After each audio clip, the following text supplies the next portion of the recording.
Sir good morning. Good morning good morning.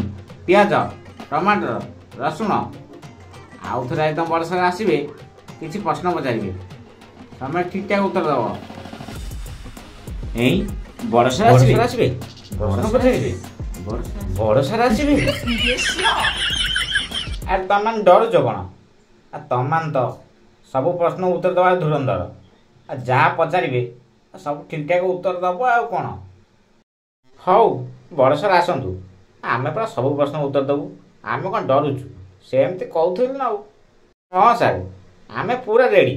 Sir ଆସନ୍ତୁ, ଦେଖିବା କ'ଣ ପଚାରୁଛନ୍ତି। ହଉ ସାର୍ ଆମେ ବଡ଼ ସାର୍ଙ୍କର ଆସିବାର ଅପେକ୍ଷାରେ ରହିଲୁ। ଆଉ କିଛି ସମୟ ପରେ ବଡ଼ ସାର୍ ଆସିଲେ। କ'ଣ ତମମାନେ ସବୁ ପଢ଼ାପଢ଼ି ଠିକ୍ ଠାକ୍ କରୁଛ? ତମମାନଙ୍କ ପରିଚୟ ଦିଅ, ଜଣେ ଜଣେ ପରିଚୟ ଦିଅ ନିଜ ନିଜର। ସାର୍ ମୋ ନାଁ ହେଉଛି ଟମାଟର। ସାର୍ ମୋ ନାଁ ହେଉଛି ପିଆଜ। ସାର୍ ମୁଁ ହେଉଛି ରସୁଣ। ଆରେ ବା, ତମମାନଙ୍କ ନାଁ ଗୁଡ଼ା ତ ବଢ଼ିଆ ହେଇଛି। ହଉ ପିଆଜ, ମୁଁ ଗୋଟେ ପ୍ରଶ୍ନ ପଚାରିବି। ହଁ ସାର୍ ପ୍ରଶ୍ନ ପଚାରୁନାହାନ୍ତି, ମୁଁ ପୁରା ଉତ୍ତର ଦେବାକୁ ରେଡ଼ି ହେଇକି ଅଛି। ଆଚ୍ଛା ହଉ, ଗୋଟେ ଗଡ଼ିଆରେ 300 ମାଛ ରହୁଥିଲେ। କେତେ ମାଛ? 300 ମାଛ।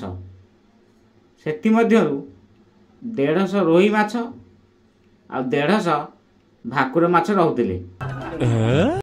ସେଇଠୁ କ'ଣ ହେଲା ନା, ଗୋଟେ ଲୋକ ଆସିଲା, ସେ ଗଡ଼ିଆରେ ବିଷ ପକାଇଦେଲା। ଆଉ ବିଷ ପକାଇଲା ଫଳରେ ସେ ଗଡ଼ିଆରେ ମାଛ ସବୁ ବିଷ ପିଇ ମରିଗଲେ। ଆଉ ପିଆଜ, ତମେ ବି ଦେଖି କହିଲ ସେ ଗଡ଼ିଆରେ ଆଉ କେତେ ମାଛ ରହିଲେ? ସାର୍ ମୋତେ କ'ଣ ବୋକା ଭାବିଛନ୍ତି?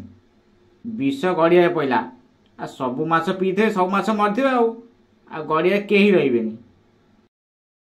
ଟମାଟର, ରସୁଣ, ତମମାନେ କହିପାରିବେ କି ସେ ଗଡ଼ିଆରେ ଆଉ କେତେ ମାଛ ରହିଲେ?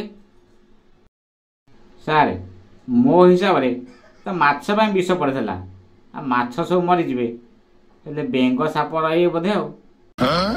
ଆଉ ରସୁଣ, ତମେ ଦେଖି କହିଲ ସେ ଗଡ଼ିଆରେ ଆଉ କେତେ ମାଛ ରହିବେ? ସାର୍ ମୁଁ କିଛି ଜାଣିପାରୁନି କେତେ ମାଛ ରହିବେ। ଆଉ ଏ ବିଷ ଯେଉଁ ପଇଲା ସମେତ କ'ଣ ମରିଥିବେ? ତା ସବୁ କିଛି କିଛି ବଞ୍ଚି ଯାଇଥିବେ ନା। ଆଉ ପାଗା, ତମମାନଙ୍କ ସମସ୍ତ ଉତ୍ତର ଭୁଲ। ଗଡ଼ିଆରେ ବିଷ ପଇଲା, ମାଛ ସିନା ମରିଗଲେ, ଆଉ ଗଡ଼ିଆରୁ ବାହାରି ପଳାଇଲେ, ସେଇ ଗଡ଼ିଆ ଭିତରେ ରହିଲେ ନା। ଆଉ ଯେଉଁ 300 ଥିଲେ ସେଇ 300 ରହିଲେ, ବୁଝିଲ?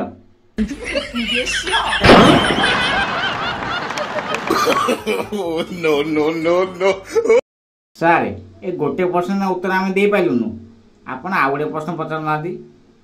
ହଁ ସାର୍ ଆପଣ ଆଉ ଗୋଟେ ପ୍ରଶ୍ନ ପଚାରୁନାହାନ୍ତି, ଆମେ ପୁରା ଠିକ୍ ଉତ୍ତର ଦେଇଦେବୁ।